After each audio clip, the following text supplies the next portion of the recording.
So సరిపడా శనివారం ఇప్పుడే చూశాను and it was very very very very well done. Generic regular commercial movie, అంతకంటే ఇంకేం చెప్పలేను. అంటే సినిమా ఎక్కడెక్కడైతే డిప్ అవుతుందో అప్పుడే గుర్తుకొస్తుంది అనమాట మనకి జేక్స్ అన్న. మామూలు గొట్లే చించి ఉతికి ఆరేసిన అనమాట. ముఖ్యంగా సినిమాలో సూపర్ స్టార్స్ ఎంతమంది ఉన్నా కానీ జేక్ మాత్రం వేరే లెవెల్ భయ్య. నిజంగా అసలు మ్యూజిక్ అది లాస్ట్ వరకు కూడా ఇట్లా తగ్గుతుంది అనేటప్పుడల్లా ఇట్లా లేపేస్తాను అనమాట సినిమా. అది మాత్రం చాలా చాలా అనిపించింది. ఇంకో బిగ్గెస్ట్ సూపర్ స్టార్ అంటే మాత్రం ఎస్జే సూర్య.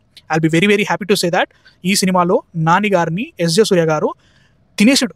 లిటరల్ గా పర్ఫార్మెన్స్ తోటి తిని అవతల పడేసిన భయ్య. నిజంగా మామూలు సినిమాలో ఆల్రెడీ ఒక శనివారం తీసుకుంటాడు, వాళ్ళ అమ్మ క్యారెక్టర్ వాళ్ళు వచ్చిందని చెప్పేసి ఆ ఎస్టాబ్లిష్మెంట్ చాలా చాలా బాగా పెట్టుకున్నాడు. అండ్ ఆల్సో సోకులపాలెం గురించి కూడా ఎస్టాబ్లిష్మెంట్ చాలా బాగుంది. ముఖ్యంగా నాకు ఫస్ట్ హాఫ్ చాలా బాగా నచ్చింది. కొంతమంది డ్రాగన్ అన్నారు కానీ నాకు అసలు ఇక్కడ కూడా కొంచెం కూడా పేసింగ్ ఇబ్బంది అనిపించలేదు. హీరోయిన్ క్యారెక్టర్ కానీ వాళ్ళందరి క్యారెక్టర్స్ చాలా బాగా ఇంట్రడ్యూస్ చేసి ఆ సెటప్ ఇంటర్వెల్ దాకా చాలా బాగా లాగించిన నా ఫీలింగ్ అన్నట్టు. తర్వాత కూడా సినిమా వేరే మూలకి వెళ్ళిపోతుంది అనమాట. ముఖ్యంగా లాస్ట్ వరకు కూడా సినిమా ఏదైతే ఉందో సెకండ్ హాఫ్ లో ఎస్జే సూర్య క్యారెక్టర్ బేస్డ్ మీదనే జరుగుతూ ఉంటుంది. అది మాత్రం చాలా బాగా వర్కౌట్ అయింది. క్లైమాక్స్ తోటే కొంచెం ఇష్టం అనిపించింది అనమాట. సినిమా రెగ్యులర్ టెంప్లెట్ మూవీ, ఏమేమో జరుగుతుందని ఈజీగా తెలిసిపోతుంది. ఇది జరుగుతుంది నువ్వు ఈజీగా ప్రిడిక్ట్ చేయగలుగుతావు. అందులో కూడా వివేకాత్రేయ మార్క్ కనబడుతూ ఉంటుంది ప్రతి 2 నిమిషాలకు ఒకసారి. అది క్లైమాక్స్కి వచ్చేసరికి ఇది ఎన్నో సినిమాలు చేసేసాం కదా, ఎన్నో సినిమాలు చూసేసాం కదా, దీంట్లో ఏంటి డిఫరెంట్ అనే ఫీలింగ్ వచ్చేసింది అనమాట. అది ఇంకొంచెం బాగా రాసున్నా, లేకపోతే ఒక పర్టికులర్ క్యారెక్టర్ ఉంటుంది, ఆ ఒక్క పర్టికులర్ క్యారెక్టర్ కాకుండా ఇంకొక క్యారెక్టర్ చేసింది ఇంకోటి చేసి ఉంటే మాత్రం ఇంకా చాలా బాగా వర్క్ అవుతుంది అనమాట. అంటే లైక్ మనకు ఆల్రెడీ చాలా వరకు సెటప్ చేసి పెడతారు అనమాట ఒక క్యారెక్టర్. ఆ క్యారెక్టర్ మనకి ఫస్ట్ హాఫ్ అంతా చాలా వరకు ఆ ఫ్యామిలీతో జరుగుతూ ఉంటుంది. ఆ ఫ్యామిలీలో ఉన్న క్యారెక్టర్ లాస్ట్గా చేస్తుంటే ఇంకా బాగుంటుంది అనిపిస్తుంది. స్పాయిలర్ ఇవ్వద్దు అనుకుంటున్నా కాబట్టి అనిపిస్తుంది. అది మాత్రం చాలా బాగా అనిపించింది. Like in terms of climax ఒకటి మాత్రం నాకు అనిపించింది. పేసింగ్ సెకండ్ హాఫ్లో కొంచెం స్లో ఉంటుంది అంతే, అంతకంటే ఇంకేం లేదు. డ్రాగ్ లాంటి పెద్ద పెద్ద పదాలు వాడను నేను. నాకైతే మాత్రం చాలా బాగా నచ్చింది.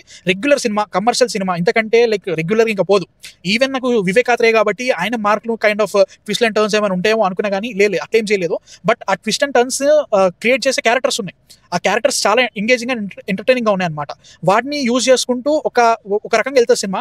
దాని తర్వాత క్యాటర్మో స్టేజ్ అయిన తర్వాత అది కొంచెం మరి స్లో అవుతుంది. మనకు ఆల్రెడీ తెలిసిపోయింది ఇప్పుడు నెక్స్ట్ ఏం జరుగుతుందో మనకు తెలిసిపోతూ ఉంటుంది. దాన్ని ఇంకొంచెం బాగా రాస్తుంటే అయిపోయేది కదా అనే ఫీలింగ్ ఉంటుంది అనమాట. అది కొంచెం వివేకాత్రేయ. అండ్ ఆల్సో మేబీ దానికోసం ఒక 5 minutes అట్లా కట్ చేసినా పర్లేదు. నాకైతే లెంత్ ఎక్కడ అనిపించలేదు. యాజ్ ఐ సెడ్ క్లైమాక్స్ వచ్చేంత వరకు కూడా ఒక మంచి క్రెషెండోతో వెళ్ళిన తర్వాత కిందికి పడిపోయిందనే ఫీలింగ్ వచ్చింది. క్లైమాక్స్ ఒకటే చాలా రెగ్యులర్ అయిపోయింది, అదొకటి అనిపించింది.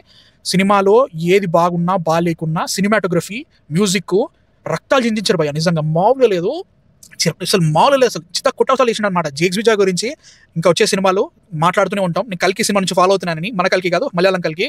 అసలు ఆయన తీసుకున్న ప్రతి సినిమాలో మ్యూజిక్ ఇట్లా చింపేస్తున్నాడు. తెలుగులో వేరే లెవెల్ ఇచ్చాడు అనమాట album. Very very high.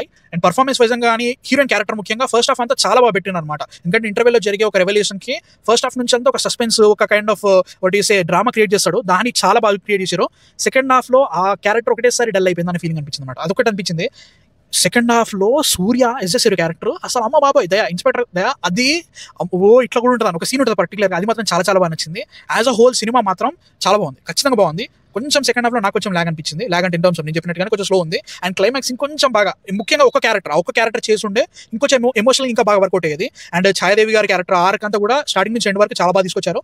As I said ఇంకొంచెం ఎమోషనల్ ఉండాలంటే ఒక క్యారెక్టర్ చేసి ఇంకా బాగుంటుంది అనిపిస్తుంది. స్పాయిలర్లో మాట్లాడేసుకుందాం. And this is my review on Saripodhaa Sanivaaram. I really loved it. Very very typical regular generic cinema, అంతే అనుకుని వెళ్ళండి, ఖచ్చితంగా ఎంజాయ్ చేస్తారు. మ్యూజిక్ అయితే మాత్రం అమ్మ బాబాయ్ వాయింపుడే మామూలు లేదు. సో యా గైస్, మీ థాట్స్ కామెంట్స్లో చెప్పండి. దట్ ఈస్ సరిపదా శనివారం ఫ్రమ్ మీ. అండ్ యా మళ్ళీ కలుద్దాం. అంతవరకు man of fiction signing off.